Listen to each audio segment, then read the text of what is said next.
Hello everybody. If you want to read all the stories in full, please go to www.steveuk.blog. Thank you. Short story 380, The Inheritance, Upper Beginner.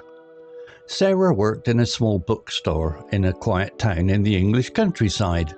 She loved books. She loved the smell of old paper, the feel of a new cover, and the stories they told. But Sarah didn't love her job. It wasn't the books, it was the pay. It was very low. She could barely afford her small flat and the bus to work. She dreamt of doing something more, something that paid better, something that would allow her to travel and maybe even buy a new coat. One rainy Tuesday morning, a postman delivered a thick, official-looking envelope. Sarah recognized the address. It was her grandmother's solicitor. Her grandmother had passed away a few months ago, and Sarah hadn't expected anything. They weren't close. Her grandmother had lived far away, and they only met a handful of times. Sarah opened the letter with trembling hands. Inside there was another envelope, and another, and another. It was like a Russian doll of letters. Finally, she reached the last one. It was a letter from her grandmother's solicitor. Dear Miss Sarah, it read, I'm writing to inform you of the contents of your late grandmother, Mrs. Eleanor Vance's will. Mrs. Vance has bequeathed to you her entire estate. Sarah's heart skipped a beat. Her grandmother had left her everything. But why? They barely knew each other. The letter went on to explain that her grandmother had been a very successful businesswoman. She owned several properties and had invested wisely. Sarah was now a wealthy woman. Sarah couldn't believe it. She read the letter again and again. It was real. She was no longer a struggling bookseller. She was, well, she didn't know what she was yet. The next few weeks were a whirlwind. Sarah met with the solicitor, signed papers, and tried to understand her new situation. She learned that her grandmother had left specific instructions. A large portion of the money was to be used to renovate a dilapidated old house in a small coastal town called Seabrook. Sarah travelled to Seabrook.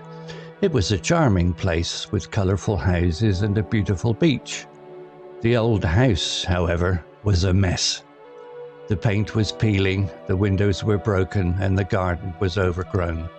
It looked like it hadn't been lived in for years. Sarah felt a little overwhelmed. She had never renovated a house before, but as she walked through the empty room, she started to feel a connection to the place and to her grandmother. She imagined her grandmother living there, looking out at the sea. Sarah decided to follow her grandmother's wishes. She hired local builders and started the renovation. It was a long and difficult process. There were problems with the roof, the plumbing, and everything in between. But Sarah persevered.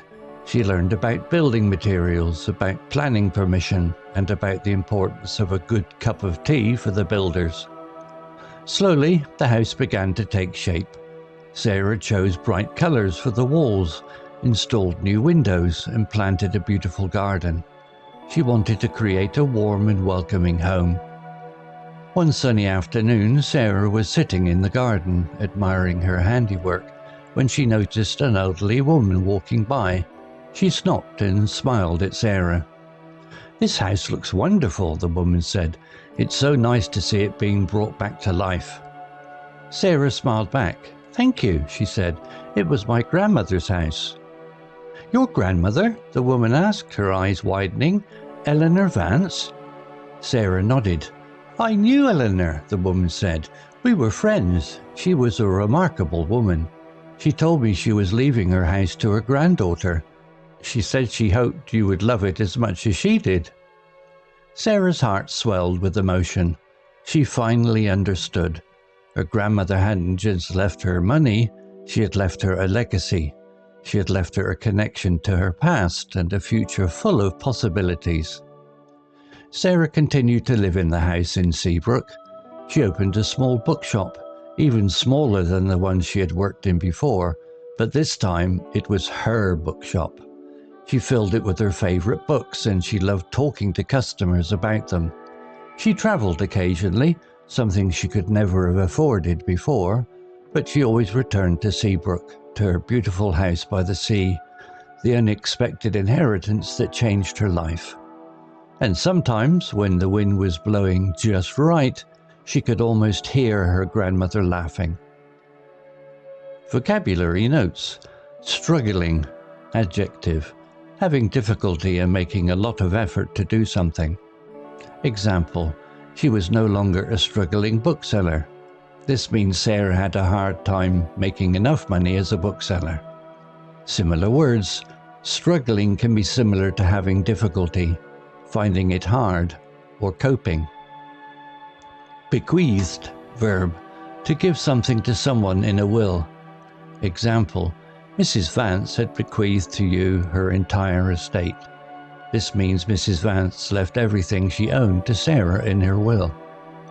Similar words: left to, given in a will, inherited. Estate, noun, all the property and assets owned by someone, especially at the time of their death. Example: Mrs. Vance had bequeathed to you her entire estate. This includes all her properties, money, and other valuable things. Similar words: property, assets, possessions. Dilapidated, adjective, in a state of disrepair or ruin as a result of age or neglect. Example: a large portion of the money was to be used to renovate a dilapidated old house. This means the house was in a very bad condition. Similar words: run down, derelict, crumbling. Overwhelmed, adjective, feeling a strong emotion, especially when it is too much to deal with. Example: Sarah felt a little overwhelmed. This means Sarah felt a bit lost and unsure because of all the new information and responsibilities. Similar words: overpowered, flooded, stressed.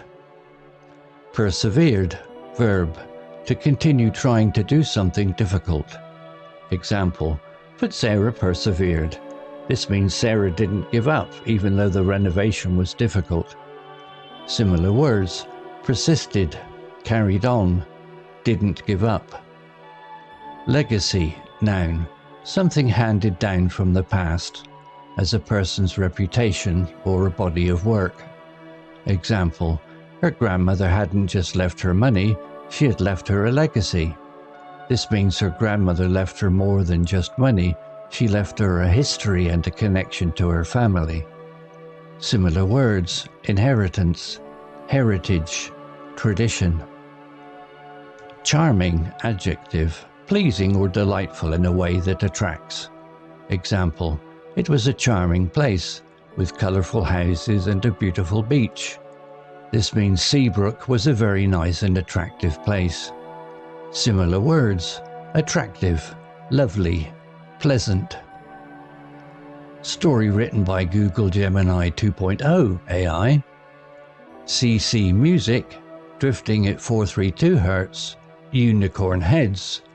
To read all the stories in full, please go to www.steveuk.blog. Thank you. Hello, this is Steve. If you enjoyed the story, please would you take the time to leave a meaningful comment and click on the like icon. If you want to know when the next story has been uploaded, please click on the notify bell icon to be notified. If you haven't already, please subscribe to my channel and tell your English learning friends so they can benefit too. Thank you.